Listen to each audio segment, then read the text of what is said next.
नमस्कार दोस्तों, स्वागत है आपका डीप नॉलेज में। एक बात शेयर करनी है आपसे।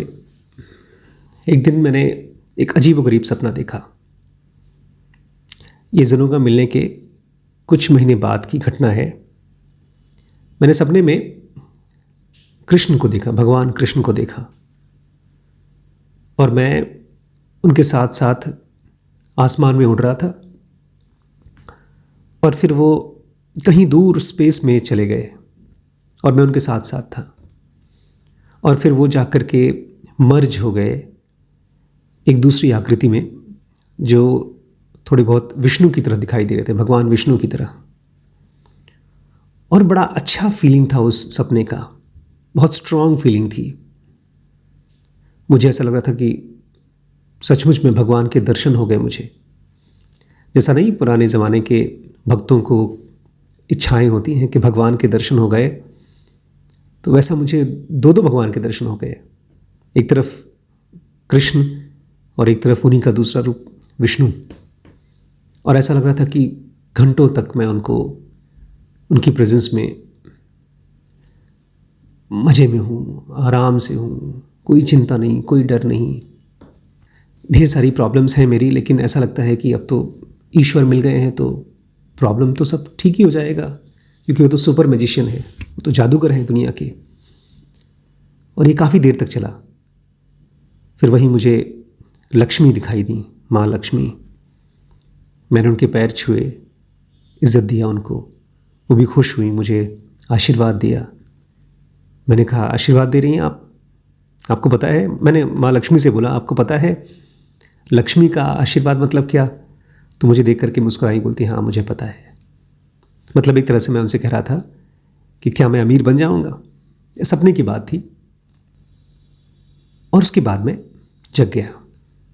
मेरे ख्याल से 2005 की बात होगी, 2005 की या 2006 की।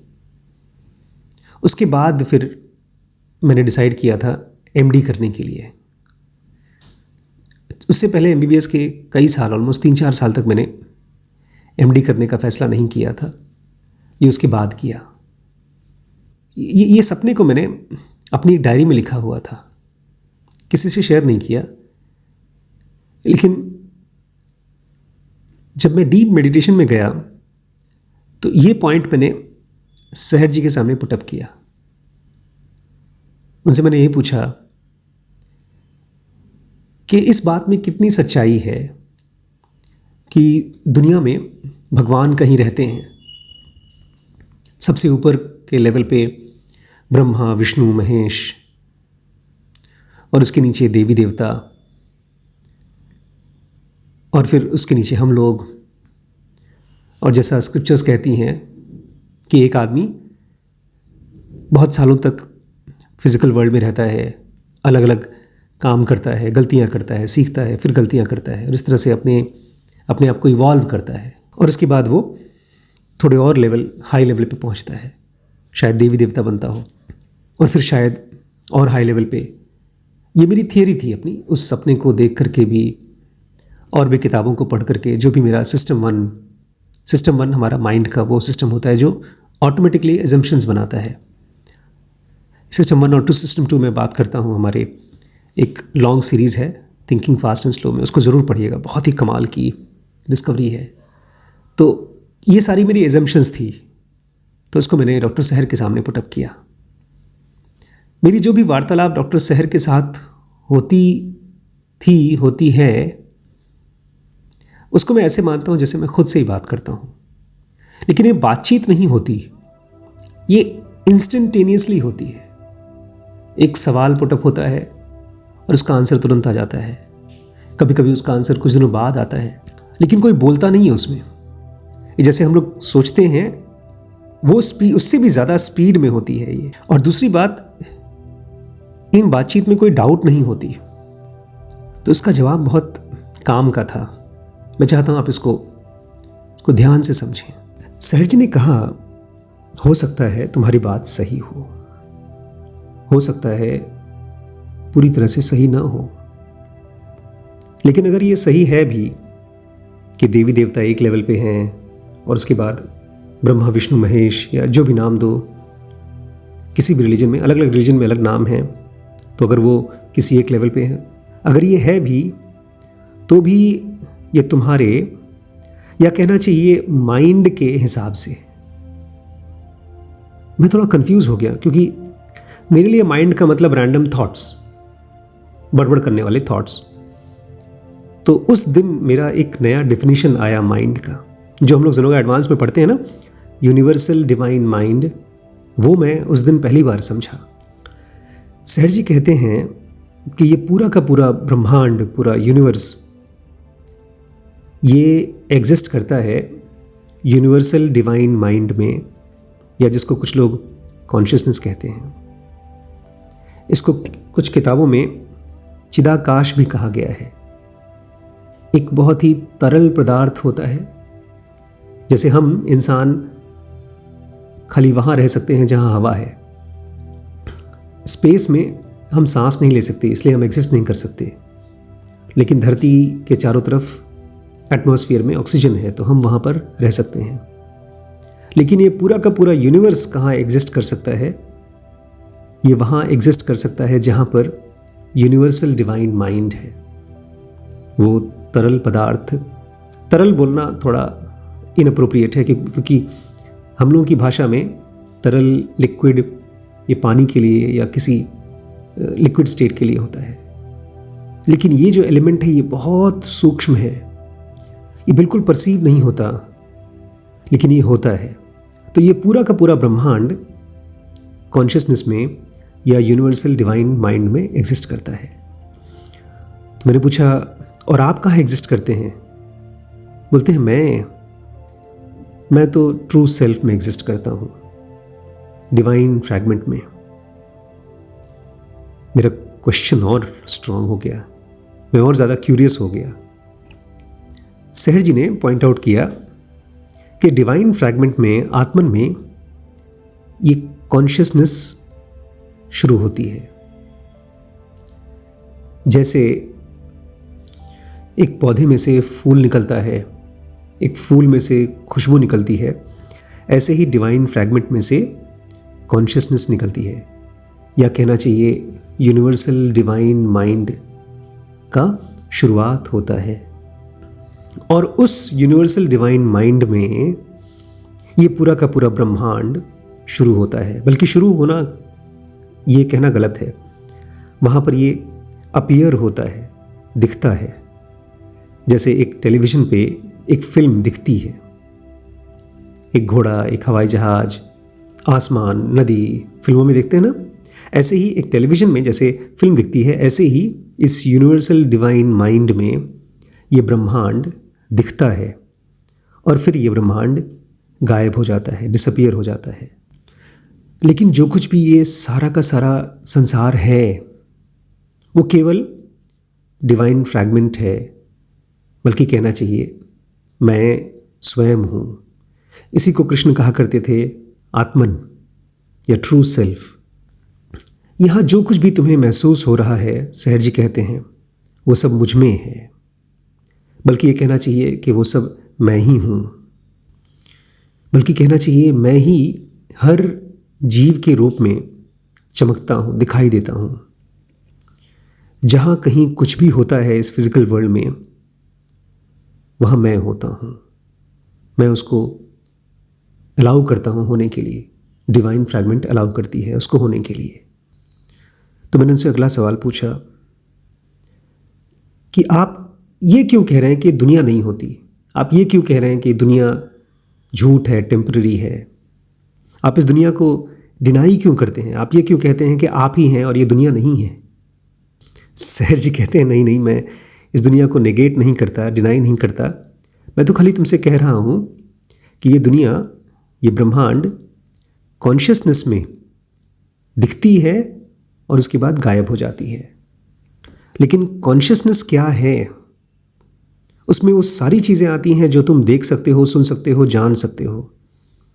लेकिन इस कॉन्शियसनेस में वो भी आता है जो अननोन है, जो कभी भी इस फिजिकल बॉडी को, इन फिजिकल इंद्रियों को जाना नहीं जा सकता। जो भी तुम्हें लोग पैदा होते दिखाई देते हैं, जो भी तुम्हें किसी भी चीज़ की शुरुआत होते हुए दिखाई देती है या किसी चीज़ का एंड दिखाई देता है, वो केवल अपीयरेंस है, वो केवल दिखना है। तुम ये कह सकते हो आशीष कि दुनिया दिखती है, लेकिन ये नहीं कह सकते कि दुनिया है। अब ये जो अपीयरेंस है दुनिया का, ये हो सकता है कुछ सेकंड के लिए, कुछ मिनट के लिए, कुछ साल या शायद कुछ 100 साल या कई 100 साल के लिए हो, लेकिन फिर भी वो इस समय के अंदर बंधा हुआ है और इसीलिए कुछ समय बाद वो ख़त्म हो जाएगा। तो इस दुनिया में, फिजिकल वर्ल्ड में जो भी चीज़ें दिख रही हैं तुम्हें, चाहे तुम्हें कृष्ण की आकृति दिखाई दी हो या किसी और देवी देवता की, वो चीज़ें समय से बाउंड हैं और इसलिए कुछ समय बाद वो दिखना बंद हो जाएंगी। तो मैंने तपाक से उनको एक सवाल दे मारा। कितना बचकाना था, लेकिन ठीक है, बच्चे ही तो सवाल पूछते हैं अपने बड़ों से, गार्जियन से। मैंने कहा आप भी तो हैं यहाँ पर बैठे हुए और आपके आसपास में चीज़ें सराउंड करती हैं, लेकिन आप तो बड़े नॉर्मल तरीके से बिहेव कर रहे हैं, आप तो मुझे आदमी की तरह दिखाई दे रहे हैं। तो सहर जी कहते हैं हाँ हाँ बिल्कुल, लेकिन ये मेरा होना नहीं है, ये मेरा दिखना है, ऐसा तुम्हें दिख रहा है। लेकिन थोड़ा अपनी लाइफ को देखो आशीष, तुम्हारी ज़िंदगी में क्या है, तुम्हारी फील्ड ऑफ कॉन्शियसनेस में, तुम्हारे माइंड में क्या है।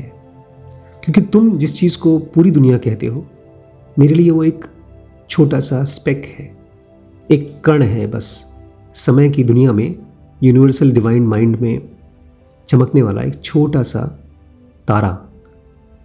ये दुनिया एग्जिस्ट करती है जो तुम्हारे हिसाब से, वो मेरे हिसाब से केवल कुछ सेकंड के लिए एग्जिस्ट करती है। लेकिन तुम्हें लगता है कि ये दुनिया कितनी लंबी और कब तक चलती रहेगी, इसका भगवान कौन है, कहाँ है, कैसे उसको मैं मिलूँ, कांटेक्ट करूँ। ये सब तुम्हारी मेमोरीज़ की वजह से है, तुम्हारी याददाश्त की वजह से। तुम चीज़ों को पास्ट और फ्यूचर के रूप में देखते हो, मेमोरीज़ की वजह से। लेकिन मैं डिवाइन फ्रैगमेंट, मैं मेमोरीज से नहीं जीता हूँ। मैं इस दुनिया को ठीक वैसे देखता हूँ जैसे ये दुनिया है।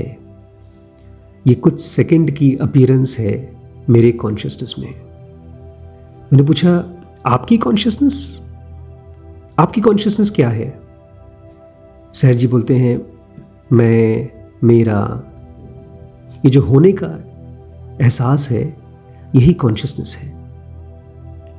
तो मैंने पूछा तो क्या जिसको आप परम सत्ता कहते हैं, डिवाइन फ्रैगमेंट कहते हैं, वो कॉन्शियसनेस नहीं है? क्या वो अनकॉन्शियस है, बेहोश है? हंसने लगे वो। कहते नहीं बेटा, जिसको तुम बेहोश कहते हो वो एक आइडिया है जो तुम्हारे होश की वजह से, तुम्हारे अवेयरनेस की आइडिया की वजह से निकला है। मैं तुम्हारे इस कॉन्शियस और अनकॉन्शियस के परे हूँ। और मैं सच बोलूँ दोस्तों, उस समय मैं काफ़ी कंफ्यूज था एकदम। और वो समझ गए। मैंने उनसे कहा क्या आप डिस्क्राइब कर सकते हैं अपनी कॉन्शियसनेस को, अपनी डिवाइन फ्रैगमेंट के एक्सपीरियंस को? सहर जी ने कहा कर तो सकता हूँ, लेकिन तुम उसको समझ नहीं पाओगे। तुम्हारे समझने के लिए मैं कुछ शब्द यूज़ कर सकता हूँ। मैं डिवाइन फ्रैगमेंट की जो सत्ता है उसको समझाने के लिए कह सकता हूँ कि वो अनकॉज्ड है, उसका कोई कॉज नहीं है। वो इंडिपेंडेंट है, वो सभी चीज़ों से मुक्त है। वो अनरिलेटेड भी है, वो इस फिजिकल वर्ल्ड में किसी भी चीज़ से वो रिलेटेड नहीं है। वो अनडिवाइडेड है। तुम्हारी इस दुनिया में सब चीज़ें अलग थलग हैं, लेकिन मैं अनडिवाइडेड हूँ। वो अनकम्पोज्ड है। यहाँ पर शरीर चीज़ों से इकट्ठा होकर बनता है, लेकिन मैं अनकम्पोज्ड हूँ। कोई चीज़ मिलकर मुझे बना नहीं सकती। मैं अनशेकेबल हूँ। मुझे कोई हिला नहीं सकता, मुझे कोई डिस्टर्ब नहीं कर सकता। मैं अनक्वेश्चनेबल भी हूँ। मेरे ऊपर कोई सवाल नहीं उठा सकता, बस मैं हूँ। और लास्ट चीज़ ये है कि मैं एफर्ट से नहीं मिलता, मैं कोशिश से नहीं मिलता।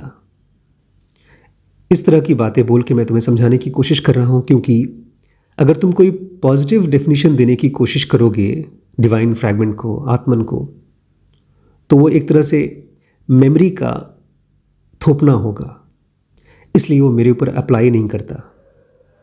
और फिर भी मेरी स्टेट एक्चुअल है, मैं जी रहा हूँ उसको, वो पॉसिबल है, उसको तुम रियलाइज़ कर सकते हो, उसको अटेन कर सकते हो, पा सकते हो।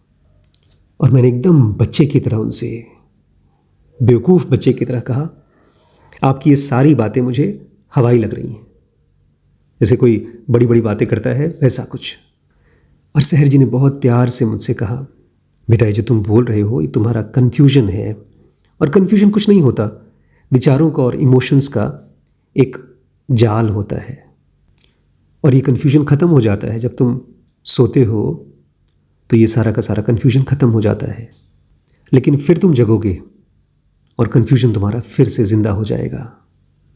लेकिन मैं तो अपने स्वरूप में, जिसमें कि कोई समय नहीं है, कोई शुरू नहीं है, कोई अंत नहीं है, वहाँ पर रहता हूँ।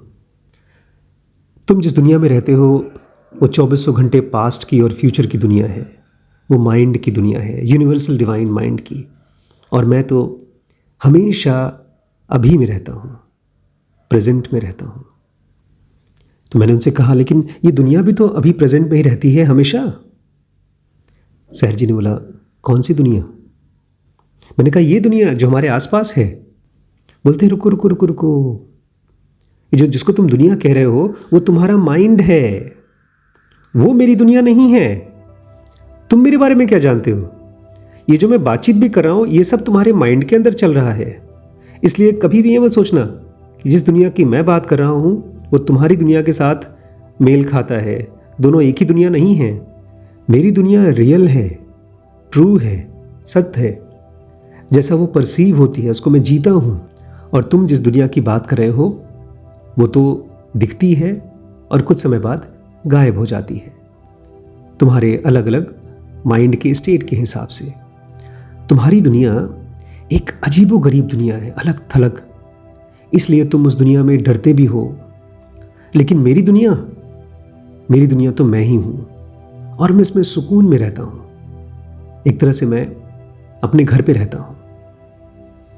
मैंने उनसे पूछा, अगर आप अपनी दुनिया में रहते हैं और आप ही अपनी दुनिया है तो आप उसको जान कैसे सकते हैं? क्योंकि मैं तो देख रहा हूं मेरे आसपास दुनिया है और ये बॉडी मैं हूं, लेकिन आप कह रहे हैं कि आपकी दुनिया ही आप हैं। सहर जी ने पॉइंट आउट किया, अपने शरीर को देखो, तुम्हारे शरीर में ढेर सारी दुनिया है, अलग अलग अंग हैं, अलग अलग सेल्स हैं, लेकिन फिर भी तुम उस सारा का सारा शरीर तुम ही हो। तुम्हारे स्वयं का कॉन्शियसनेस और तुम्हारे अंदर के अलग अलग हिस्सों का कॉन्शियसनेस वो एक साथ आता है और एक साथ खत्म होता है। ठीक ऐसे ही इस ब्रह्मांड का भी एक्सपीरियंस, कॉन्शियसनेस और ये ब्रह्मांड दोनों एक साथ आता है और एक साथ चला जाता है। ये दोनों एक ही चीज़ के दो रूप हैं। मैंने कहा, नहीं सर, ऐसा नहीं है। जिस दुनिया में मैं रहता हूँ, जब मैं सोता हूँ तो ये दुनिया चलती है, कंटिन्यू करती है। सहर जी कहते हैं, अच्छा तुम्हें कैसे पता? मैंने कहा, कैसे नहीं पता, मैं जगता हूं तो मैं देखता हूं दुनिया थोड़ी सी आगे बढ़ी है, मेरी मेमोरी बताती है मुझको। सहर जी ने कहा, बिल्कुल, मेमोरी ही तो माइंड है। सोते समय जो चलता है वो माइंड कंटिन्यू करता है। इसी को तो मैं यूनिवर्सल डिवाइन माइंड कहता हूं। तुम्हारी दुनिया जिसमें तुम रहते हो, जैसे तुम्हारे मन में ढेर सारे विचार बनते हैं और कुछ देर बाद खत्म हो जाते हैं, ऐसे ही ये दुनिया भी तुम्हारे माइंड द्वारा बनाई गई है। उस माइंड को तुम अभी एक्सपीरियंस नहीं कर पाते, यूनिवर्सल डिवाइन माइंड को एक्सपीरियंस नहीं कर पाते, कभी न कभी ज़रूर कर पाओगे। और तब तुम्हारा सारा जो कुछ भी तुमने एक रूपरेखा बनाई है, इमेज बनाई है दुनिया की, ईश्वर की, गॉड की, वो सब बदल जाएगी। ये पूरा का पूरा ब्रह्मांड माइंड मेड है, बल्कि कहना चाहिए यूनिवर्सल माइंड मेड द्वारा। ये तुम्हारे एक्सपीरियंस में से निकला है, वो तुम्हारे माइंड के अंदर बंधा हुआ है। इसलिए तुम जो कुछ भी एक्सपीरियंस करते हो, टूटा फूटा फ्रैगमेंटेशन एक्सपीरियंस करते हो। यहाँ जो कुछ भी तुम जानते हो वो केवल टेम्पररी जानते हो, पर्सनल जानते हो। और इस सब का कारण क्या है? एक छोटा सा पतला सा धागा मेमोरी का, वो तुरंत टूट जाता है। जैसे तुम सोते हो वो टूट जाता है। तो मैंने कहा आपका ऐसा नहीं है, आप अपनी दुनिया को मेमोरी से नहीं जानते। सर जी कहते हैं ना ना ना, मैं तो रियलिटी की दुनिया को जीता हूं, जबकि तुम कल्पना की दुनिया को जीते हो। तुम्हारी दुनिया पर्सनल है, प्राइवेट है, इसको तुम किसी से शेयर नहीं कर सकते। ये तुम्हारी दुनिया तुम्हारे मन के अंदर की दुनिया है, उसके अंदर कोई घुस नहीं सकता। तुम्हारी दुनिया को कोई देख नहीं सकता जैसे तुम देख रहे हो। तुम जैसे सुन रहे हो कोई और नहीं सुन सकता। जैसे तुम महसूस कर रहे हो या जैसे तुम सोच रहे हो कोई और नहीं कर सकता। ये तुम्हारी प्राइवेट दुनिया है। कहना चाहिए तुम अपनी दुनिया में सच पूछो तो अकेले हो। एक सपने की दुनिया है जो हमेशा हमेशा बदल रही है और इसमें तुम अकेले पड़े हुए हो और इसी को तुम जिंदगी मानते हो। जबकि मेरी दुनिया खुली हुई है, वो सब के लिए एक्सेसिबल है। इसमें कोई भी आ सकता है। इसमें कोई भी इंसान जो घुसता है वो दूसरे के साथ मर्ज हो सकता है। यहाँ ट्रू इंसाइट है। यहीं पर जो कुछ है उसको लव कहते हैं, क्योंकि इसका कोई ऑपोजिट नहीं है। यहाँ कोई हेट नहीं है। और यहाँ पर एक ख़ास चीज़ है जो कभी ख़त्म नहीं होती, इसीलिए इसको रियलिटी कहा जाता है। और यहाँ जो कुछ भी है, जो भी है इंडिविजुअल, वो पूरा भी है, वो टोटल भी है। यहाँ सब एक हैं और एक ही सब है। तो मैंने उनसे लास्ट में पूछा कि आप जिस दुनिया में रहते हैं वहाँ पर चीज़ें भी हैं, लोग भी हैं जैसे हमारे यहाँ हैं? उन्होंने कहा नहीं नहीं नहीं, ये पूरी की पूरी दुनिया मुझसे भरी है, इसमें मैं सब जगह हूँ। मैंने पूछा लेकिन आप कम से कम कुछ तो देखते होंगे, कुछ तो सुनते होंगे जैसे हम सुनते हैं यहाँ पर। सहर जी ने कहा हाँ, अभी तुम्हारे सामने बैठा हूँ, तुम्हारी बातें सुन रहा हूँ, तुम्हें जवाब दे रहा हूँ, लेकिन एक थोड़ा सा अंतर है तुम्हारे और मेरे बीच में। ये सारी एक्टिविटीज़ मेरे थ्रू हो रही हैं। जैसे इस समय तुम्हारे शरीर में खाना पच रहा है, पसीना बह रहा है, खून बह रहा है, ऐसे ही मेरा शरीर और मेरा मन एक मशीन की तरह चलती रहती है और मैं इसमें डिस्टर्ब नहीं होता हूँ। जैसे तुम अपने बालों के बढ़ने से डिस्टर्ब नहीं होते, ऐसे ही मुझे अपने दिमाग में चलने वाले विचारों और मेरे शरीर में होने वाले एक्शन से कोई डिस्टर्बेंस नहीं होती। मुझे उसकी कोई चिंता नहीं होती, बस वो होते रहते हैं, मुझे दूर, एकदम दूर छोड़ देते हैं। और जो सबसे बड़ी खासियत है मेरी दुनिया की कि वहाँ पर कभी कुछ गलत नहीं होता, कभी कोई एक्सीडेंट नहीं होता। और यही वो दुनिया है, यही वो जगह है जहाँ पर सचमुच के ईश्वर रहते हैं। और ये ईश्वर कोई रूप नहीं है, कोई ब्रह्मा विष्णु या कोई जीसस या कोई अल्लाह, कोई रूप नहीं है। और ये दुनिया तुम्हारा भी हिस्सा है। तुम चाहो तो तुम भी यहाँ आ सकते हो और हमेशा हमेशा के लिए यहाँ रह सकते हो। बस इसके बाद वो चुप हो गए। मैं भी शांत हो गया। पता नहीं कब तक, बहुत देर तक। जब मेरी आंखें खुली तो देखा करीब 3-4 घंटे बीत चुके थे, जबकि ये बातचीत होने में मुश्किल से 15-20 मिनट हुए होंगे। मुझे याद है उस समय हमारी शादी नहीं हुई थी रिम्पी के साथ। और मैं उठा, अपनी प्रैक्टिसेस में लग गया, अपने ध्यान में लग गया। और उस दिन जो कुछ भी मैंने अनुभव किया, मैंने अपने आप से कहा अब मुझे पता चल गया है कि अगले 10,000 साल तक, जब तक मैं जिंदा रहूँगा, जब तक मैं इस शरीर में रहूँगा, मुझे पता है मुझे क्या करना है। उस दिन मैंने अपनी एक छोटी सी लेकिन बहुत बोरिंग जॉब थी, नौकरी थी, उसमें रिज़ाइन कर दिया और आगे की पढ़ाई के लिए तैयारी करना शुरू कर दिया, बिना किसी चिंता के। मैं चाहता हूँ हर बच्चे को ये ज्ञान हो कि वो ट्रू सेल्फ के साथ, सचमुच के ईश्वर के साथ डायरेक्ट कांटेक्ट में आ सकता है। वो खुद ब खुद ईश्वर हो सकता है, मुक्त हो सकता है। ये एक सच है। ये ठीक ऐसा सच है जैसे आपके भूख लगने पर आप खाना खा सकते हैं और आपका पेट भर सकता है। ठीक ऐसे ही आपके ईश्वर आप ही के शरीर के अंदर एक एस्पेक्ट के रूप में हैं और वो इंतज़ार कर रहे हैं कि आप उसमें इंटरेस्टेड हो जाएं, आप उसमें क्यूरियस हो जाएं। इसी क्यूरियोसिटी को जगाने के लिए मैंने ज़ेनोगा स्टार्ट किया। बेसिक कोर्स शुरुआत के लिए है, एडवांस कोर्स उनके लिए है जो इस यात्रा में मेरे साथ लंबा चलना चाहते हैं। और भी कोर्सेस हैं दोस्तों, आप डीप नॉलेज ऐप पर एक्सप्लोर करके देखिएगा। मैं फिर से याद दिलाऊंगा, इन कोर्सेज़ को मैंने पैसे के लिए नहीं चालू किया। आप अपने बजट के हिसाब से, जो भी आपका बजट है उसके हिसाब से ज्वाइन कर सकते हैं और सीख सकते हैं। थैंक यू दोस्तों, गुड नाइट।